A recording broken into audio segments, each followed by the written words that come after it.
Namaskar.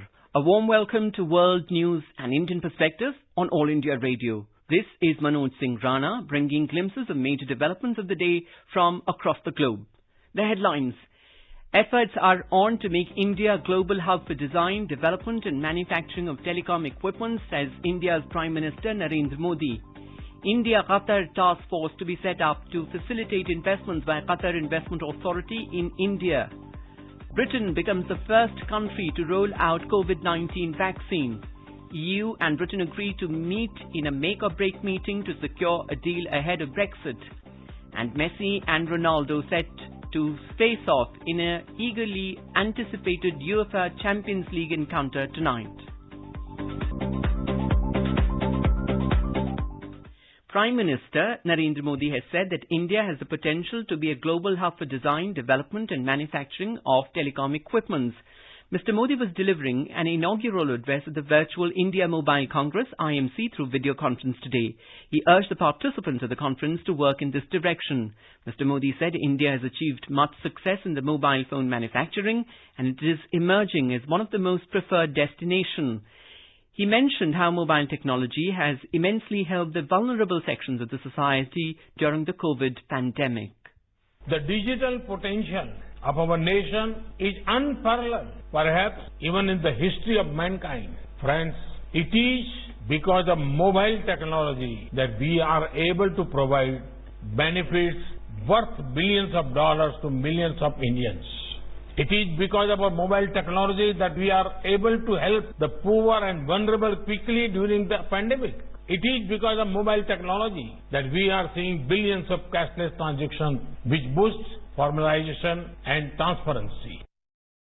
India and Qatar on Tuesday decided to create a special task force to further facilitate investments by the Qatar Investment Authority into India. Over a telephonic conversation between Prime Minister Narendra Modi and the Emir of Qatar, Tamim bin Hamad Al Thani, Mr. Modi also resolved to explore Qatari investments in the entire energy value chain in India. Later in a tweet, Prime Minister Modi said that he had a pleasant conversation with the Emir of Qatar. Mr. Modi said he conveyed greetings for Qatar's forthcoming National Day. He added that Qatar is a vital pillar of India's energy security and a valued source of FDI. In a first, India's Army Chief General Narawane will visit the UAE and Saudi Arabia beginning Wednesday. During the visit, he will meet his counterparts and senior military leadership of these countries.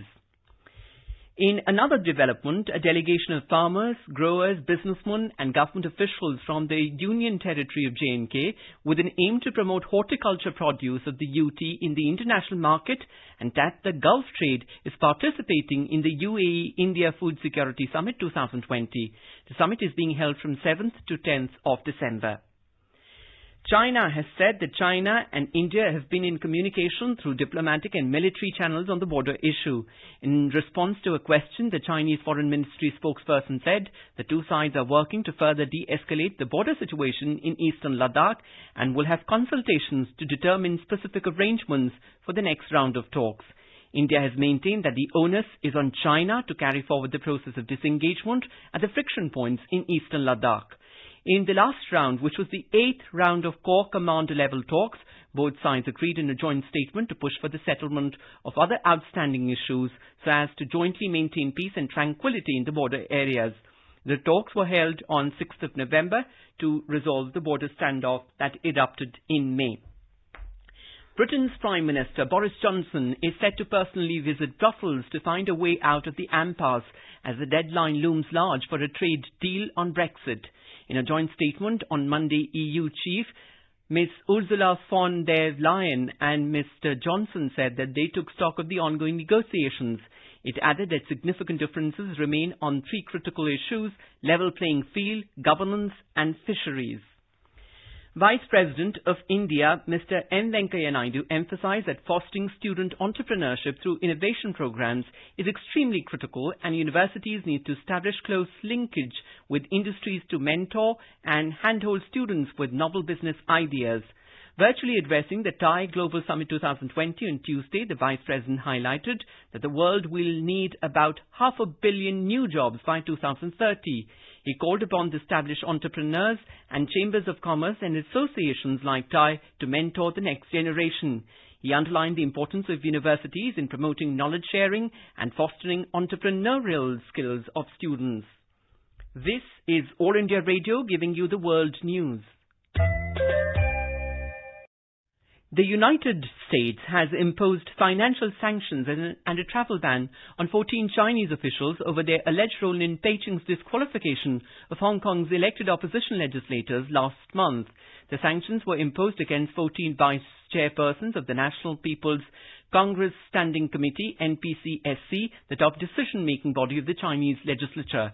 The U.S. Secretary of State Mike Pompeo said in a statement that Beijing's unrelenting assault against Hong Kong's democratic processes has gutted its legislative councilling, rendering the body a rubber stamp devoid of meaningful opposition. In response, the Chinese Foreign Ministry spokeswoman Hua Chunying told a news briefing on Tuesday that Beijing may take countermeasures. She also urged the United States to withdraw the decision. India has called for global coordination to deal with future health emergencies. Addressing the 75th session of the United Nations General Assembly on Global Health and Foreign Policy, India said that the COVID-19 pandemic has highlighted systemic weaknesses in health systems and vulnerabilities in the capacity to prevent and respond to pandemic threats.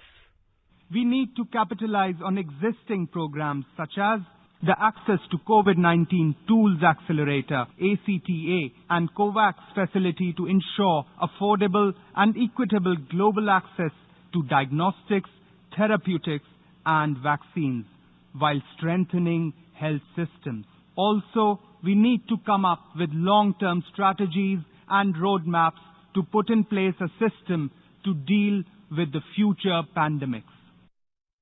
Now the coronavirus updates from around the world. The WHO has confirmed that the number of COVID-19 infections has crossed 66.73 million worldwide. Global stocks saw losses on Tuesday as COVID-19 infections surge and London and Brussels remain stuck over the finalization of a trade deal. Margaret Keenan, a 90-year-old from Britain, has become the first person in the world to receive the Pfizer COVID-19 vaccine outside of a trial following its rapid clinical approval. Britain began rolling out the COVID-19 vaccine developed by Pfizer and BioNTech on Tuesday. The mass inoculation has raised hopes that the world may be turning a corner in the fight against a pandemic that has crushed economies and killed more than 1.5 million. India chaired the third meeting of BIMSTEC Transport Connectivity Working Group in a virtual format on Tuesday to finalize the draft BIMSTEC Master Plan for Transport Connectivity. India's Secretary East inaugurated and addressed the meeting of BIMSTEC Transport Connectivity Working Group. Invest India, the National Investment Promotion and Facilitation Agency of the central government, won the 2020 United Nations Investment Promotion Award.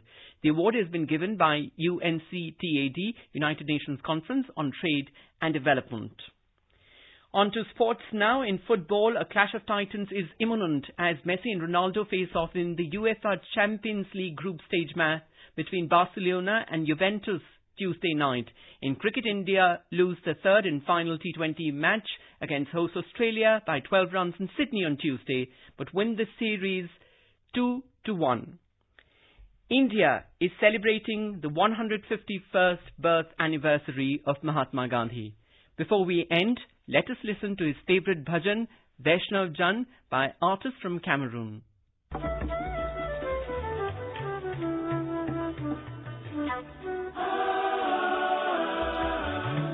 Vaishnav Jan to tene kaiye je ped parai jani re par dukke upsar kare tuye abhimane ani re Vaishnav Jan to tene kaiye je ped parai jani re.